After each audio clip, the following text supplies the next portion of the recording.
Medicina é a arte de curar.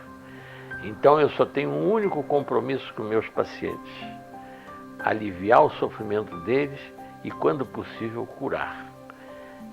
Por isso que eu não respeito os padrões chamados, que se diz, os padrões científicos. Isso eu não posso fazer porque não é comprovado pela ciência.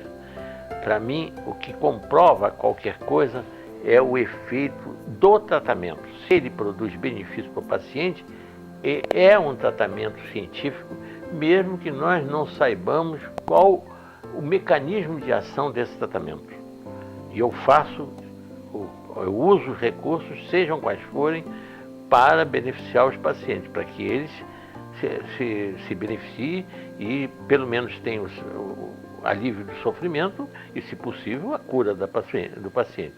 Agora, depois, então, porque eu tenho uma mente de investigação, com uma forte tendência à investigação, depois eu não me satisfaço com isso e procuro encontrar uma solução, procuro encontrar algo que me satisfaça, que eu entenda por que ele funcionou. E depois de já ter curado o paciente, depois de ter dado o resultado, aí eu tenho interesse em investigar o porquê. E quando eu não consigo, porque eu não tenho laboratório, provar o porquê, eu sempre procuro um raciocínio lógico que me leve à conclusão do porquê. Por exemplo, no caso das alergias, o paciente, fazendo a autoimunoterapia, ele tem uma grande melhora da alergia. Bom, a alergia, na realidade, não é nenhuma doença. É uma reação do sistema imunológico ativada, uma reação exacerbada devido ao grande número de agressões que o ser humano sofre no dia a dia.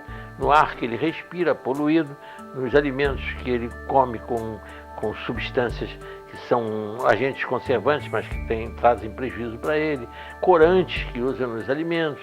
Isso tudo são agressões.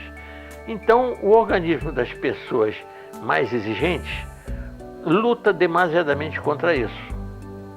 Há até já uma suspeita bem fundada de que as pessoas que são muito alérgicas têm muito menos chance de ter câncer, porque têm um sistema imunológico mais zeloso, mais ativado. Isso já é uma suspeita, ainda não é provado, mas já está se suspeitando muito disso. Então, o que eu então procurei encontrar uma solução para explicar o que é a alergia e o que representa a cura através da autoimunoterapia. Como se dá essa cura?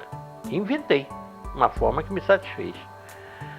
Como o alergeno é um corpo estranho, ele não é aceito pelo sistema imunológico, daí a briga contra ele e daí as consequências para o paciente, que se tem alergia a inalantes, o que acontece? Ele começa a espirrar, tentando eliminar pelo catarro o alergeno.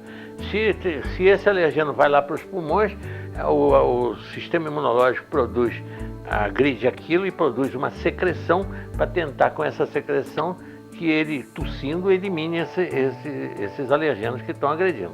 Então, na realidade, é uma forma de defesa. A doença não é nem doença, é uma defesa contra o que está fazendo mal, que não deveria existir no ar que está respirando, não deveria existir no alimento que ele está comendo.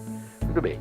Então, o que acontece quando se faz a autoimunoterapia? Esses alergenos acabam indo para o sangue, eles acabam se fixando, passando do pulmão para o sangue, passando do nariz para o sangue, porque todos esses órgãos estão cheios de sangue.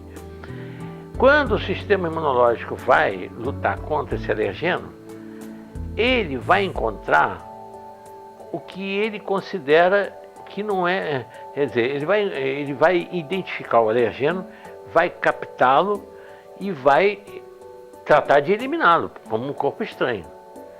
E com isso ele vai, agora ao mesmo tempo, ele vai descobrir como inativar o alergeno, como ele vai lutar contra ele, já que ele identificou como corpo estranho.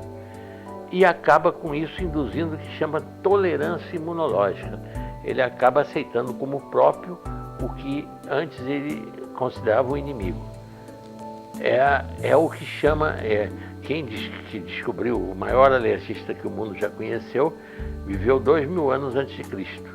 Chamava-se Mitrídates, o rei Mitrídates, um rei grego. Ele descobriu que, quando ele tinha 10 anos de idade, ele descobriu que tomando doses diminutas de 2 venenos que se usavam para matar os reis na época, que era a cicuta e o arsênico, eles punham sempre no vinho, que era o alimento que mais disfarçava o veneno, e ele descobriu que tomando doses diminutas e crescentes ele ficava imune. Não sei como ele descobriu isso. Sei que o prazer dele era ter sempre um provador que ficava sempre ali, tinha que tomar o vinho.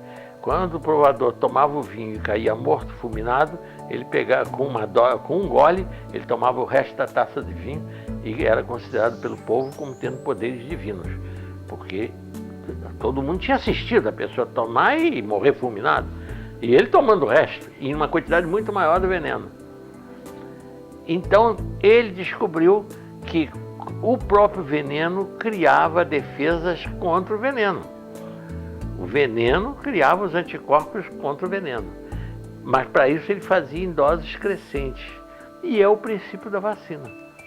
É o que se faz quando se fabrica o soro antiofídico, para depois a gente nos salvar da picada de cobra, é injetar no cavalo doses crescentes de veneno, até que o cavalo suporta doses que matariam na primeira dose instantaneamente o cavalo.